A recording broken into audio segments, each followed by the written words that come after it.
ये कहानी है एक ऐसे योद्धा की जिससे सारा संसार डरता था, जिसने 21 बार एक पूरे वंश को इस दुनिया से लगभग पूरी तरह मिटा दिया था। एक ऐसा भयानक योद्धा जिसने अपने शत्रुओं का इतना खून बहाया कि उससे 5 नदियां भर गई थी। वह महापराक्रमी योद्धा जिसे दरअसल एक ब्राह्मण होना चाहिए था, लेकिन एक गलती के कारण उसका पूरा जीवन बदल गया। भगवान विष्णु के छठे अवतार परशुराम, जिनके क्रोध से पूरी धरती कांपती थी। आखिर परशुराम हैं कौन? ऋषि जमदग्नि की पत्नी रेणुका एक दिन नदी पर जल भरने गईं और वहां उनकी दृष्टि एक गंधर्व पर पड़ी।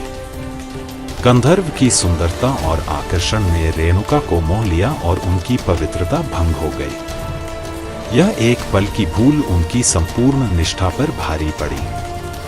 वे लौटे तो ऋषि जमदग्नि ने उनकी आंखों में सत्य देख लिया।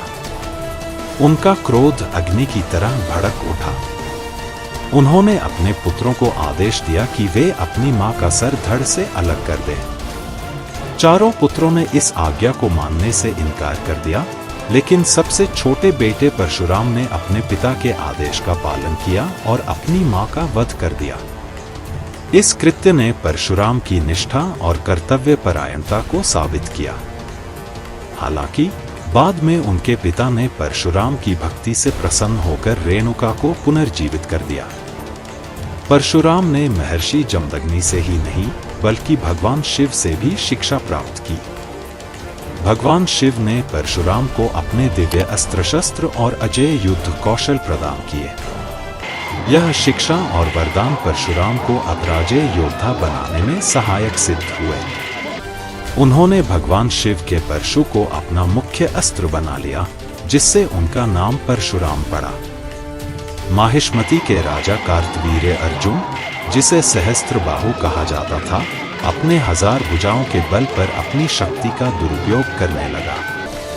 एक दिन उसने ऋषि जमदग्नि के आश्रम में आकर कामधेनु गाय को जबरदस्ती ले लिया। इस अपमान और अन्याय ने परशुराम को क्रोधित कर दिया। परशुराम और सहस्त्रबाहु के बीच भयंकर युद्ध हुआ। सहस्त्रबाहु ने अपने 1000 भुजाओं से परशुराम पर प्रहार किया, लेकिन परशुराम ने अपने दिव्य परशु से सहस्त्रबाहु की सारी भुजाओं को काट दिया और उसका वध कर दिया। सहस्त्रबाहु के पुत्रों ने छल से ऋषि जमदग्नि का वध कर दिया। जब परशुराम ने अपने पिता की मृत्यु देखी तो उनका क्रोध भड़क उठा और उन्होंने प्रतिज्ञा ली कि वह सहस्त्रबाहु की 21 पीढ़ियों का सर्वनाश करेंगे। उन्होंने अपनी प्रतिज्ञा को पूरा करने के लिए क्षत्रिय वंश को 21 बार समाप्त किया। परशुराम ने सहस्त्रबाहु की 21 पीढ़ियों को एक एक करके मार डाला। उनके रक्त से 5 नदियां भर गईं। उन्होंने क्रूर और अधर्मी क्षत्रियों को भी नहीं छोड़ा। धरती पर उनके क्रोध और प्रतिशोध की गाथा युगों युगों तक गूंजती रही। परशुराम के क्रोध ने पूरी पृथ्वी को हिलाकर रख दिया। उनका हर प्रहार, हर युद्ध एक नए इतिहास का सृजन कर रहा था। सत्यवती और महर्षि रुचिक की कथा में एक अद्भुत मोड़ आया। सत्यवती की मां ने महर्षि रुचिक से एक क्षत्रिय पुत्र की कामना की थी, जबकि सत्यवती ने एक ब्राह्मण पुत्र की इच्छा व्यक्त की थी। रुचिक ने दोनों के लिए अलग अलग प्रसाद तैयार किए, लेकिन गलती से दोनों का प्रसाद बदल गया, जिससे सत्यवती को क्षत्रिय गुणों वाला पुत्र मिला। यह पुत्र जमदग्नि था, जिसने रेणुका से विवाह किया और परशुराम का जन्म हुआ। परशुराम के जन्म का उद्देश्य था पापी और क्रूर क्षत्रियों से परेशान ब्राह्मणों और आम लोगों की रक्षा करना।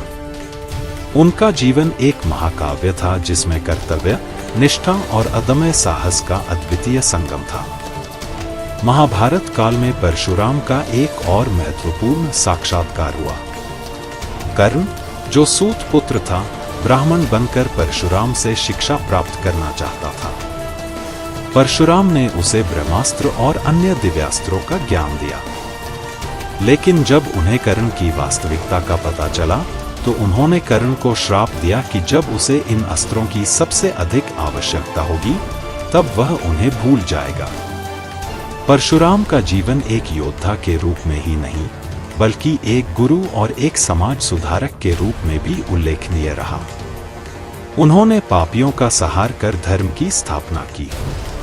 उनका जीवन और उनकी गाथा यह संदेश देती है कि कर्तव्य, निष्ठा और सत्य के मार्ग पर चलने वाला कभी हार नहीं मानता। यह थी परशुराम की कथा, जिसमें क्रोध, प्रतिशोध और निष्ठा का अद्वितीय संगम है। उनके जीवन की यह गाथा हमें यह सिखाती है कि निष्ठा और कर्तव्य के मार्ग पर चलने वाले कभी हार नहीं मानते।